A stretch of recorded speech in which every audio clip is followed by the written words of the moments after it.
Puji Tuhan, salam sejahtera dalam kasih Tuhan Yesus Kristus. Saya sungguh bersyukur untuk malam hari ini ada bersama-sama dengan jemaat di tempat ini. Ini keluarga muda ya, betul. Keluarga muda Sekinah. Saya sungguh bersyukur walaupun saya bukan muda lagi, tapi saya masih jiwa muda. Puji Tuhan, saya bersyukur boleh diundang, boleh kembali untuk pelayanan yang kedua kali. Saya melayani di tempat ini di ibadah keluarga muda. Kami ada di Tangerang dalam rangka presentasi, mobilisasi doa, pelayanan misi, lintas budaya, dan juga suku terabaikan. Saya dari Jawa Timur, saya perjalanannya estafet dari Jawa Timur ke Jawa Tengah ke Bandung, Jawa Barat, dan langsung saya ke Tangerang, kemarin pelayanan di GBI di Poris, dan langsung ke Depok. Dan dari Depok bolak-balik Tangerang, Depok untuk persiapan konser doa. Saya setiap pagi hanya bersyukur, Tuhan luar biasa. Tuhan memberikan kami kekuatan dan juga kesehatan. Biasanya saya kalau sudah tidak olahraga, kaki saya sudah tidak terlalu baik. Tapi hari-hari ini Tuhan masih pelihara. Tuhan masih memberikan kesehatan dan juga kekuatan sehingga semuanya masih bisa diatur untuk persiapan pelayanan. Dan malam hari ini boleh ada bersama-sama dengan Bapak Ibu Saudara sekalian, keluarga muda dan juga jemaat-jemaat yang sudah hadir pada saat malam hari ini. Kiranya Tuhan menolong memberkati kita semua dan memberikan kepada kita anugerah yang luar biasa melalui firman yang akan menjadi firman iman dalam hidup kita untuk menjadi kekuatan kita mengiring akan Tuhan, semakin setia, semakin sungguh-sungguh dan boleh melihat perkenanan Tuhan, mujizat Allah terjadi atas hidup kita. Puji Tuhan. Tema firman Tuhan pada saat malam hari ini saya terus dari kemarin berpikir apakah yang ini, apa yang ini. Saya sudah persiapkan, tapi saya masih berpikir Tuhan mana yang paling tepat untuk saya sampaikan.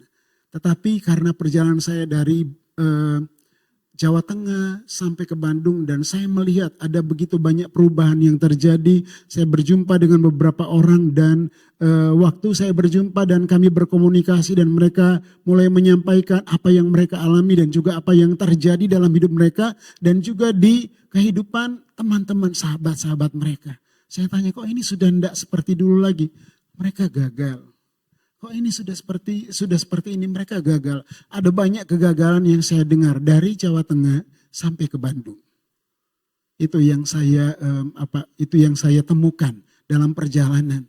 Saya berharap supaya di sini kita boleh menikmati penyertaan Tuhan sehingga kalaupun melalui tantangan, rintangan, pergumulan kita bisa melihat berhasil hidup kita karena Tuhan yang menolong. Namun apapun yang terjadi, biarlah kita mau percaya Tuhanlah yang akan menjadi sumber segalanya dalam kehidupan kita. Tema firman Tuhan, Allah merangkul orang-orang yang gagal. Kita akan lihat dan belajar dari kebenaran firman Tuhan. Allah merangkul orang-orang yang gagal. Kemarin saya datang ke satu tempat dan saya bertanya, kok gereja di tempat ini sudah tidak lagi ada ya? Saya tanya sama orang yang membawa saya, bukan dari GPDI, tapi dari organisasi lain. Saya tanya itu di Bandung, di Pasir Kaliki, itu gerejanya. Dan waktu saya ada di situ, jemaatnya sudah kurang lebih 2.000 orang. Tapi gedungnya dia sewa. Baru saya tanya karena sudah tidak ada, saya cari kok gerejanya sudah tidak ada. Saya tanya sama orang yang membawa saya untuk ke situ. Dan dia sampaikan gereja itu sudah tutup, Rob. Loh, saya bilang kenapa tutup? Pendetanya gagal mempertahankan jemaat. Seperti itu. Hanya seperti itu yang disampaikan. Saya mau tanya lagi untuk penyebabnya itu apa? Saya tidak enak untuk bertanya. Karena kan sepertinya mengorek-ngorek kesalahan orang atau mengorek-ngorek apa yang terjadi. Tapi itu yang dia katakan. Dia gagal mempertahankan jemaat hampir 2.000 dan itu ditutup. Itu di Pasir Kaliki. Saya pernah beribadah di situ ada 2 kali, itu tahun 2013 sampai 2015 dan sebelum pandemi itu masih ada. Tapi setelah pandemi itu hilang. Saya tanya apakah karena pandemi? Bukan.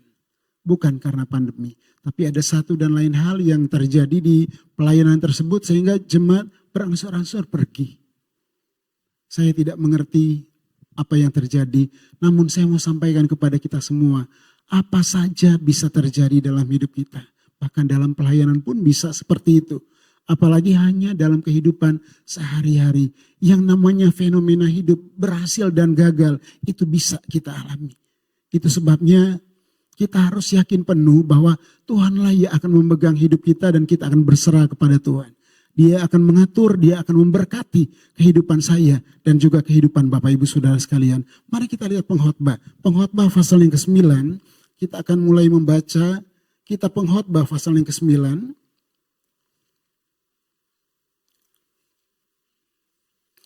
Pengkhotbah pasalnya yang ke-9, kita akan baca ayatnya yang ke-11.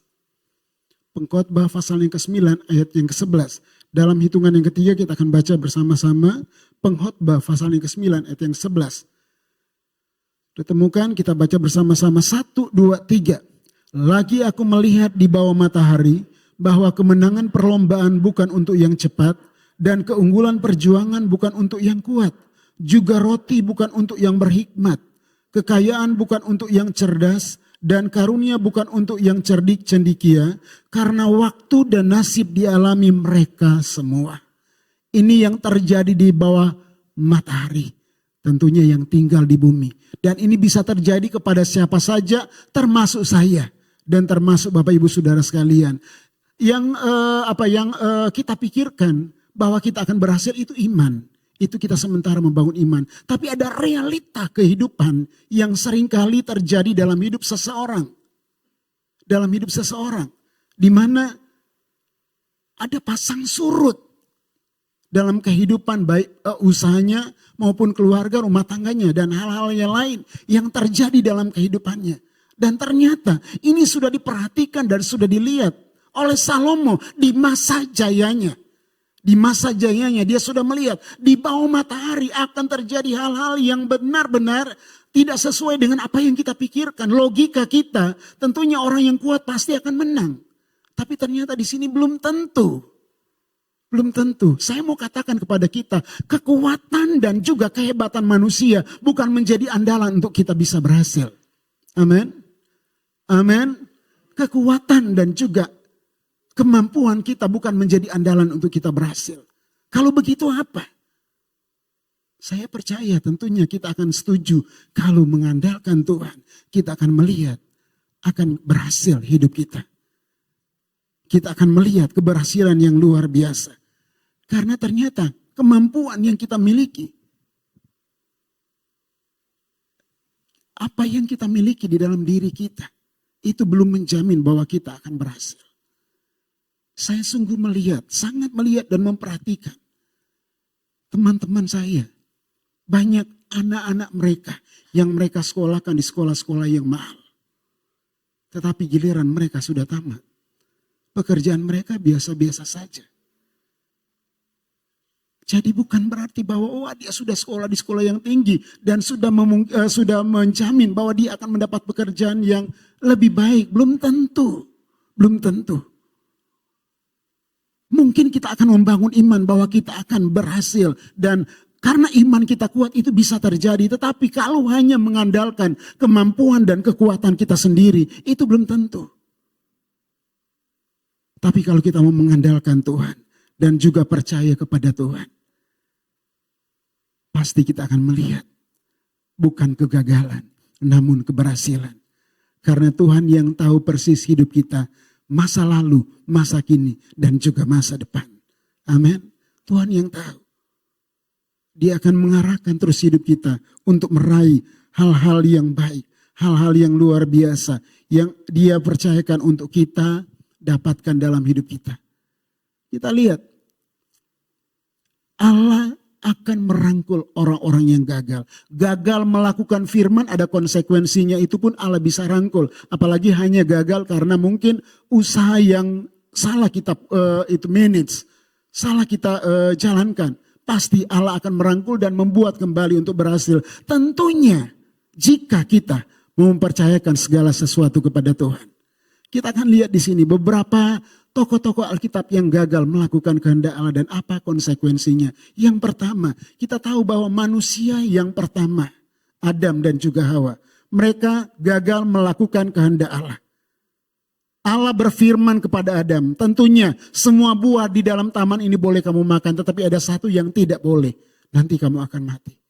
Perintah sudah disampaikan. Dan pasti Adam juga sudah beritahukan kepada Hawa. Sudah disampaikan, mereka mengerti, mereka tahu, tapi mereka gagal untuk melakukan.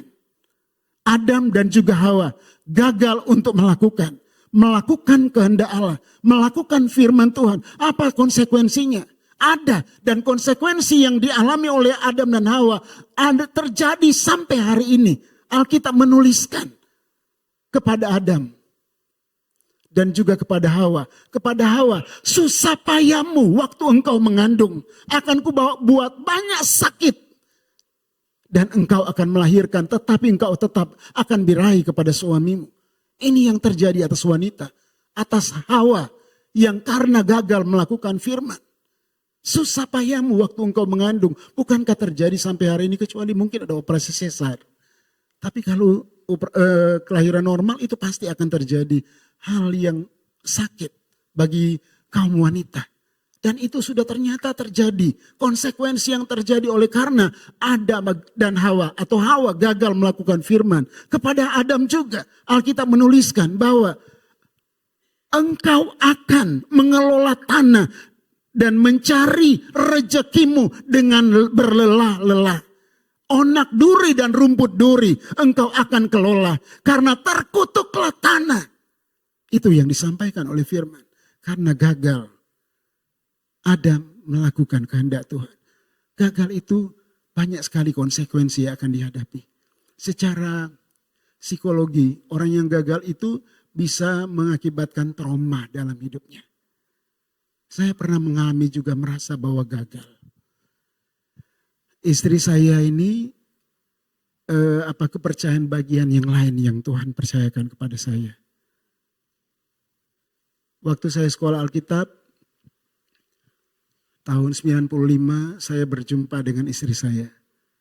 Dan kami masih satu kelas waktu itu. Dan setelah selesai sekolah, saya datang sama dia, mau enggak untuk kita membangun hubungan dan melayani bersama-sama. Dan dia sampaikan sama saya, dia masih mau melayani. Artinya bahwa dia belum mau untuk membangun hubungan yang serius. Saya tidak lamar dia untuk menikah, tidak. Tapi saya hanya sampaikan bahwa mau bangun hubungan. Ternyata dia masih belum. Dan Tuhan atur semuanya. Akhirnya saya bertemu dengan wanita lain. Dan ternyata itu yang sementara didoakan oleh teman misionari saya yang dari Amerika. Dia berdoa untuk saya dengan yang namanya Deborah Malu. Anak pendeta Malu yang ada di Beji. Dan saya kaget. Dia berdoa untuk jodoh saya. Padahal waktu itu setelah dia datang di Indonesia, dia pulang lagi ke Amerika, dia balik lagi. Dan dia setelah akhirnya, saya tidak panjang-panjang kesaksiannya. Setelah akhirnya kami jadi dan dia kaget. Dia bertanya, loh kok kalian bisa? Saya bilang, kenapa tante? Saya panggil itu Tante Judy. Kenapa Tante? Dan dia sampaikan, ini doa Tante untuk kalian. Tapi saya tidak pernah sampaikan sama kamu Rob. Karena saya mau Tuhan sendiri yang atur. Dan akhirnya terjadilah. Kami menikah dan tahun 2003 ada insiden. Saya mengantar teman-teman untuk melihat pelayanan kami yang ada di Bromo. Di Gunung Bromo. Melayani suku Tengger. Dan waktu kami pulang kecelakaan. Dan yang meninggal istri saya. Saya usia 33 tahun waktu itu. Dan akhirnya saya merasa bahwa wah, gagal ini semuanya. Karena ada hamba Tuhan yang bernubuat bahwa kami akan melayani dengan pelayanan yang dipakai Tuhan luar biasa. Karena istri saya itu juga main musik, menyanyinya juga bagus dan juga pelayanan keluarga muda, pemuda.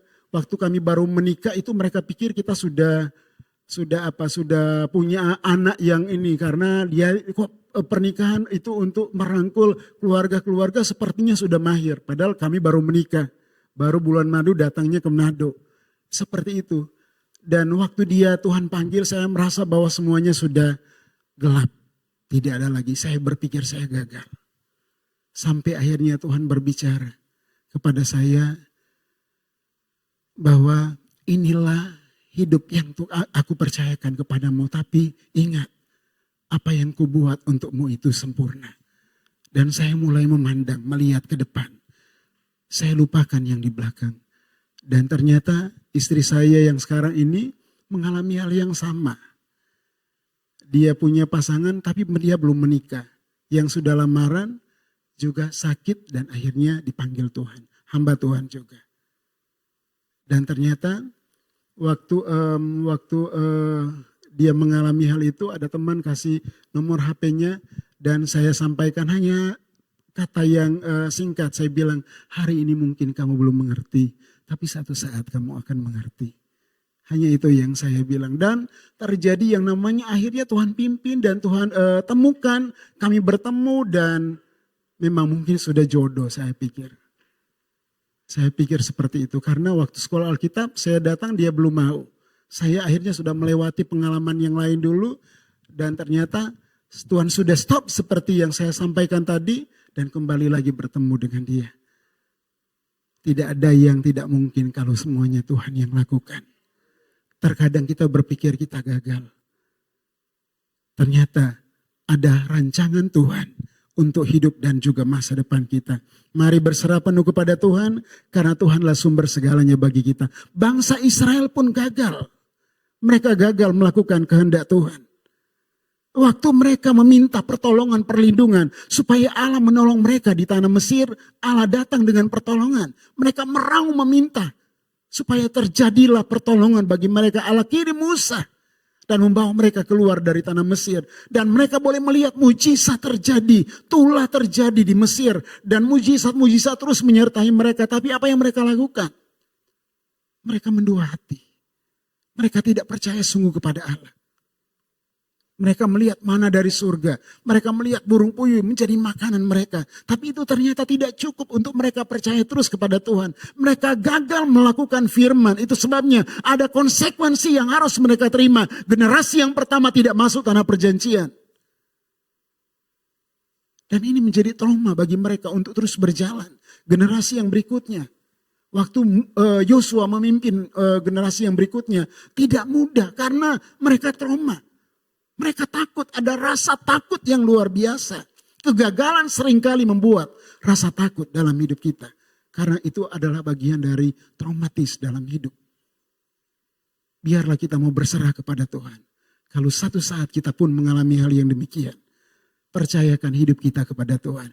Raja-raja Israel. Raja-raja Israel. Dan juga raja-raja Yehuda. Melakukan hal-hal yang tidak benar, tidak baik di hadapan Tuhan. Tidak semua.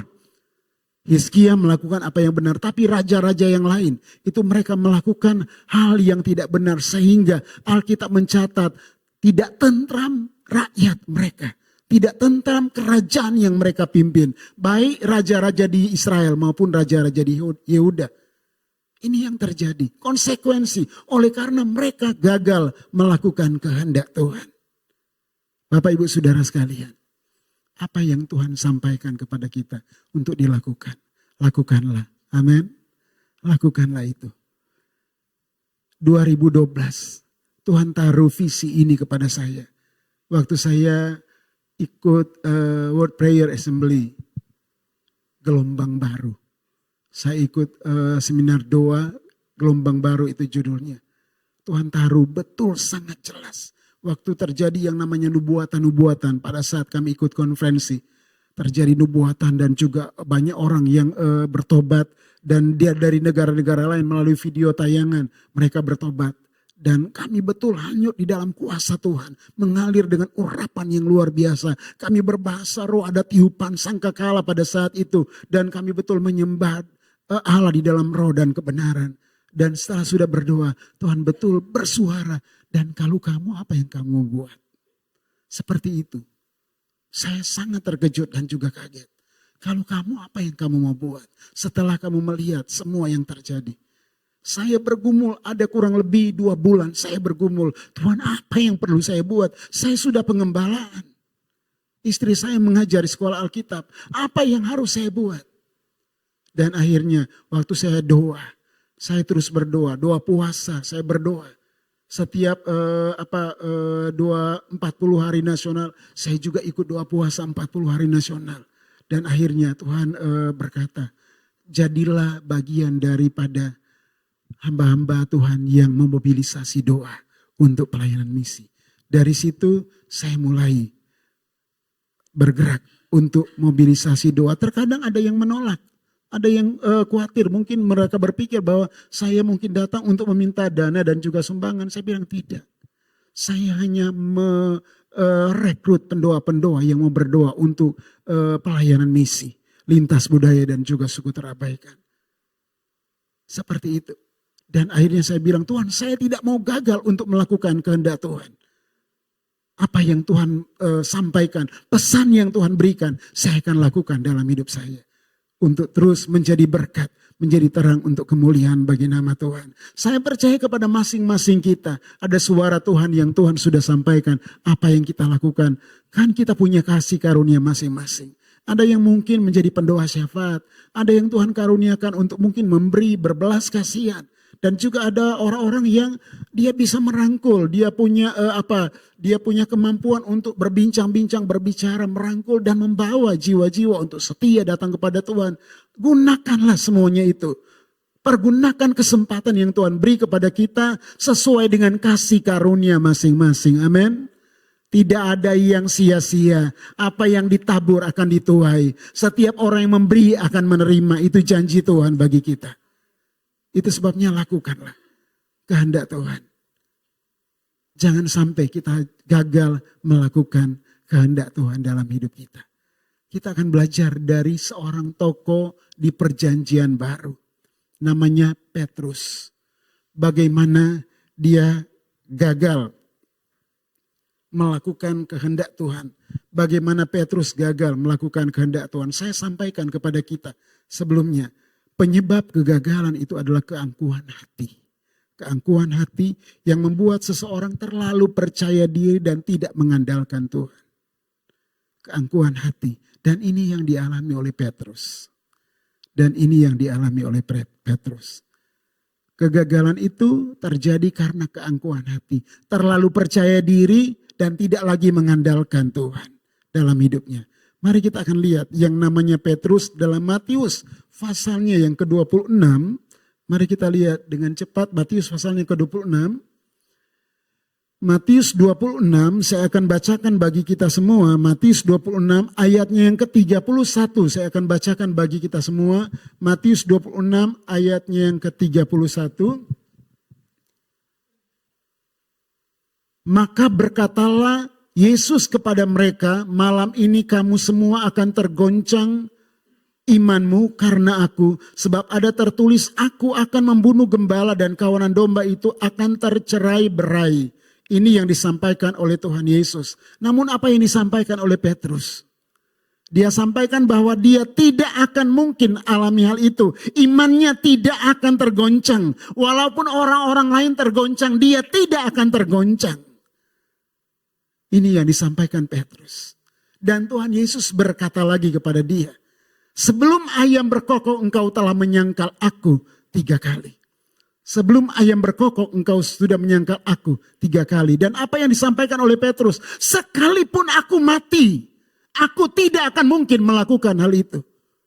Ini yang disampaikan oleh Petrus. Dia tidak akan mungkin menyangkal Tuhan. Tapi apa yang terjadi kenyataannya apa yang Bapak Ibu tahu, yang Bapak Ibu baca. Ayam berkokok dia telah menyangkal pada saat wanita-wanita datang menjumpai dia dan bertanya, apakah engkau yang juga mengikut dia? Dan apa yang disampaikan oleh Petrus? Alkitab menulis dia mengutuk. Dia menolak Allah. Dia menolak Tuhan Yesus dengan mengutuk. Aku tidak mengenal dia. Itu dikatakan oleh firman Tuhan. Ini luar biasa yang dilakukan. Bukan lagi gagal. Dia mengutuk dan dia berkata bahwa aku tidak mengenal. Hatinya mau melakukan kehendak Tuhan. Tapi ternyata dia gagal. Itu sebabnya setelah dia sadar bahwa dia telah gagal melakukan kehendak Tuhan. Alkitab menulis bahwa dia kecewa. Dia sedih. Dan dia melarikan diri dan putus asa. Ini yang terjadi bagi orang yang gagal melakukan kehendak Tuhan. Sedih, kecewa, dan juga putus asa. Banyak yang kami layani, pengalaman kami suami istri layani, anak-anak Tuhan yang juga mengalami hal yang sama. Tatkala dia gagal melakukan kehendak Tuhan, dia jadi sedih, tidak mau lagi datang ke gereja. Tidak mau lagi datang ke gereja. Karena dia tuh sudah gagal melakukan kehendak Tuhan. Kami sudah berbincang-bincang. Dia tidak lagi mau datang ke gereja. Karena dia merasa gagal. Gagal melakukan kehendak Tuhan. Ada banyak. Baik di dalam pelayanan waktu kami pergi di doa-doa misi seperti yang sekarang. Maupun di saat kami melayani konseling. Ada orang-orang yang datang kepada kami. Kemarin waktu kami datang sebelum kami datang ke sini, saya dengan istri saya kami mendoakan ada satu orang anak muda yang dia merasa gagal dalam hidupnya. Dan kami mulai memberikan dia support kekuatan dan juga sampaikan firman supaya iman dia bertumbuh di dalam Tuhan. Ada banyak orang yang mengalami kegagalan sama seperti Petrus. Petrus dia berpikir bahwa dia sudah kuat. Dia berpikir bahwa lah dia sudah sangat baik. Dia sudah mengenal Tuhan. Jadi walaupun terjadi goncangan, walaupun ada masalah, pergumulan, persoalan, dia tidak akan meninggalkan Tuhan. Namun kenyataannya dia meninggalkan Tuhan. Dia gagal. Akhirnya dia menjadi sedih, putus asa, dan dia melarikan diri. Dan kalau kita baca ayat firman tentang Petrus, kegagalan dia dan juga putus asanya dia kembali ke pekerjaan yang lama. Dia menjadi seorang nelayan. Tapi apakah Tuhan sudah membiarkan dia? Saya mau sampaikan, Tuhan tidak pernah membiarkan orang-orang yang gagal. Dia selalu mau datang untuk merangkul. Kalau engkau pernah gagal, jangan khawatir, Allah mengerti kegagalanmu. Dan dia juga akan merangkul, memelukmu untuk kembali membuat engkau melihat ada masa depan yang penuh dengan harapan yang ada di depanmu. Mari kita lihat Yohanes, bagaimana Allah kembali merangkul Petrus untuk kembali kepada jalannya Tuhan. Dalam Yohanes 21. Mari kita lihat Yohanes 21. Yohanes 21 ini cerita di dalam ayatnya yang ke-15 sampai ayatnya yang ke-19 tentang gembalakanlah domba-dombaku. Ada 3 kali Yesus bertanya kepada Petrus, apakah engkau mengasihi aku? Dan Petrus menjawab kepada Tuhan Yesus bahwa dia mengasihi Tuhan. Di sini Tuhan Yesus berkata, kata Yesus pula kepadanya untuk kedua kalinya, Simon anak Yohanes, apakah engkau mengasihi aku? Jawab Petrus kepadanya, benar Tuhan, engkau tahu bahwa aku mengasihi engkau. Kata Yesus kepadanya, gembalakan domba-dombaku. Dan masih ada ternyata pertanyaan yang berikutnya, yang ketiga. Dan pada saat itu, Petrus menjadi sangat sedih. Karena ternyata kegagalan dia melakukan firman membawa dampak trauma dalam hidupnya. Trauma itu kalau tidak disembuhkan akan berdampak buruk bagi siapa saja. Itu sebabnya perlu inner healing, kesembuhan batin orang yang mengalami trauma. Saya waktu kecelakaan beberapa tahun yang lalu yang saya ceritakan tadi, setiap kali lewat di jalan di tempat di mana kami kecelakaan, saya langsung tidur, tidak mau melihat jalan itu. Sampai satu saat saya bertemu dengan teman hamba Tuhan. Dia sampaikan kalau secara psikologi dia belajar. Di tempat di mana engkau mengalami kecelakaan, engkau harus melawan itu. Pandanglah tempat itu. Keluarlah dari trauma itu. Dia sampaikan kepada saya dan saya melatih diri saya dan belajar. Saya melihat kondisi dan juga tempat di mana kami pernah kecelakaan. Dan mulai dari situ tidak lagi rasa takut dalam hidup saya. Itu secara psikologis, apalagi secara firman. Firman itu kita percaya, apapun trauma kita Tuhan akan datang untuk merangkul seperti yang terjadi atas Yohanes. Pada saat Tuhan sampaikan kepada Yohanes yang ketiga kalinya, kata Yesus kepadanya untuk ketiga kalinya, Simon anak Yohanes, apakah engkau mengasihi aku? Maka sedihlah hati Petrus karena Yesus berkata untuk ketiga kalinya, apakah engkau mengasihi aku? Dan ia berkata kepadanya, Tuhan engkau tahu segala sesuatu, Engkau tahu bahwa aku mengasihi engkau, kata Yesus kepadanya, gembalakanlah domba-dombaku. Dan selanjutnya Yesus mulai menyampaikan tentang apa yang akan terjadi dalam hidup Petrus. Artinya bahwa setelah Yesus memulihkan keadaan dia dari trauma, kegagalan yang dialami oleh Petrus, Yesus memberikan kesempatan untuk dia mulai kembali ada dalam pelayanan pekerjaan Tuhan. Karena dari sini Tuhan menyampaikan tentang nubuatan bagaimana Petrus akan mati, di mana dia akan disalibkan dan salib itu terbalik. Seperti itu yang terjadi atas Petrus. Setelah Tuhan memulihkan keadaannya, ada 3 kali dia bertanya kepada Petrus. Itu ternyata sementara Tuhan memulihkan keadaan Petrus, Allah merangkul Petrus.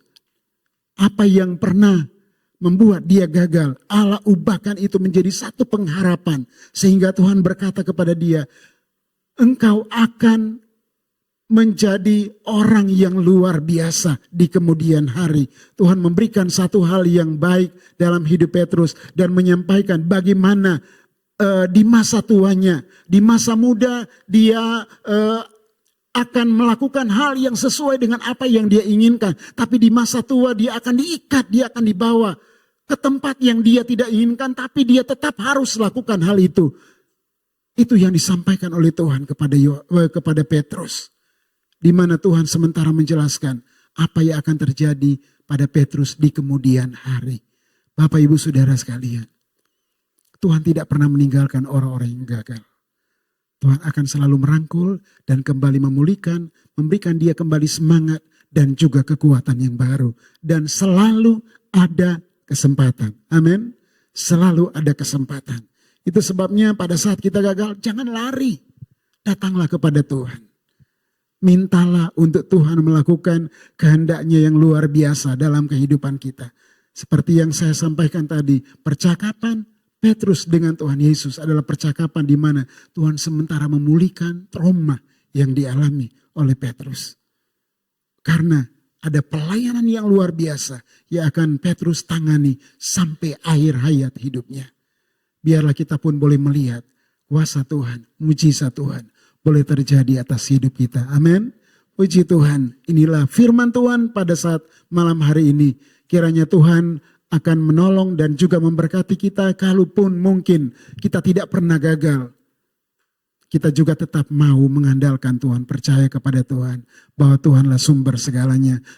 Tapi kalau ada di antara kita yang pernah mengalami kegagalan dan mungkin bingung bagaimana caranya untuk kembali menjadi orang yang lebih baik lagi, datanglah kepada Tuhan, berharaplah kepada Tuhan, karena Tuhan menjadi sumber segalanya dalam kehidupan kita. Kita akan nyanyikan satu pujian, hidupku berharga bagi Allah.